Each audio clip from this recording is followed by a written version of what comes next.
Hey guys, moi c'est Baptiste.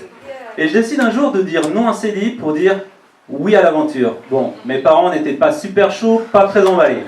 Mais je regrettais tellement de ne pas être parti à l'étranger pendant mes études qu'il fallait bien que je me bouge, que je me lance. Alors, qu'est-ce qui m'a décidé?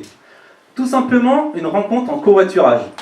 En fait, mes covoitureurs revenaient d'un an de PVT au Canada et ils m'en ont parlé avec tellement d'enthousiasme que je me suis dit « Waouh, c'est ça qu'il me faut !»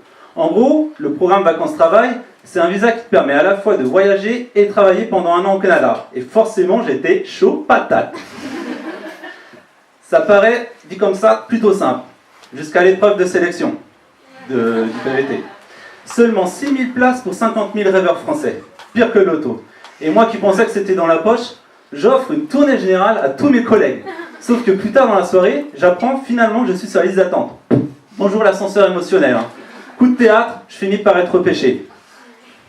La suite, direction le pays des caribous et des bûcherons, à Toronto, accompagné de ma copine Claire. Bon, mon anglais n'est pas au top, mais tant pis, je fonce. Je découvre une ville très cosmopolite en même temps que les gros pick-up. Mais je reviens vite à la réalité. Je dois repartir de zéro, trouver un logement, faire du réseau et trouver du boulot. D'ailleurs, c'est pendant mon premier entretien dans un resto que j'ai vécu mon plus grand moment de solitude de ma life. D'écrire plus de 5 cépages quand t'es pas expert en vin, c'est chaud. Mais alors en anglais, je vous raconte pas. Évidemment, j'ai pas eu le poste, mais j'ai fini par faire 6 tafs au total, de vendeur de crêpes jusqu'à spécialiste marketing, avec un meilleur anglais. À côté de ça, comme j'aime le foot, le mercato a fait que j'ai été recruté par cette équipe. Les gars que vous voyez habitent tous au Canada, mais viennent des 4 coins du monde. C'est même devenu ma seconde famille avec qui j'ai vécu un an de délire. On a même été champion de la Soccer League à Toronto. Bref, ils m'ont vraiment facilité l'intégration. Et ça, c'était vraiment cool. Et au niveau du sport, par contre, j'en ai vraiment mangé. Entre Maple Leaf, Blue Jays et tout le tralala, j'avais le droit à mon bain de foot de supporters à chaque coin de rue. J'ai même fini par craquer en achetant ma casquette de l'équipe de baseball. Et croyez-moi, j'ai assisté à un match de NBA et ça envoie du lourd. Et je comprends mieux pourquoi toute cette ampleur. Bien sûr, j'ai vite pris des habitudes canadiennes.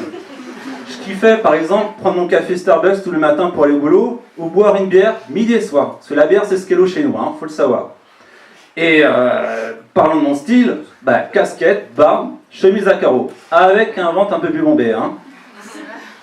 Ah oui, être canadien, c'est savoir vivre en hiver. J'aurais pas cru, mais comme par hasard, j'ai dû vivre l'hiver canadien le plus froid depuis 40 ans. Vous les connaissez, vous, les sensations à moins 30 degrés? Enfin, à moins 40 degrés ressentis? Les petits poils de nez qui te chatouillent tellement c'est dur. J'ai enfin compris pourquoi les ours hibernaient. Mais rester tranquillou sous la couette bien au chaud, c'était pas mon trip. Faut savoir qu'au Canada, partir longtemps dans un chalet au bord d'un lac, c'est un vrai rituel. Et avec des potes, on a décidé de tester. Et là, j'ai vraiment pris mon pied. Surtout quand j'ai fait des 140 km/h en motoneige sur un lac complètement gelé. Sensation garantie. J'ai peut-être fait 6 tafs, mais j'ai pris du bon temps libre aussi. Ah, quand j'y pense, sortir de sa zone de confort, c'est tellement bon. Un de mes coups de cœur a été de me retrouver à faire 3 jours de canoë au milieu des grands lacs et gros sapins, entouré de castors, d'élans et d'ours.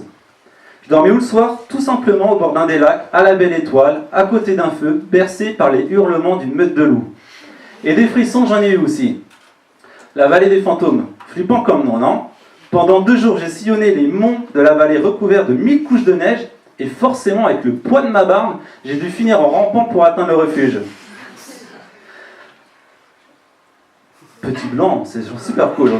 Mais bon, en tout cas, j'ai eu plein de frissons. Mais j'ai eu aussi des moments insolites aussi. J'ai assisté au plus grand casse du siècle. J'étais tranquillou dans la voiture, en train de manger, quand tout à coup un big pick-up débarque de nulle part avec sa rampe de phare allumée pour intercepter une voiture qui était garée plus loin.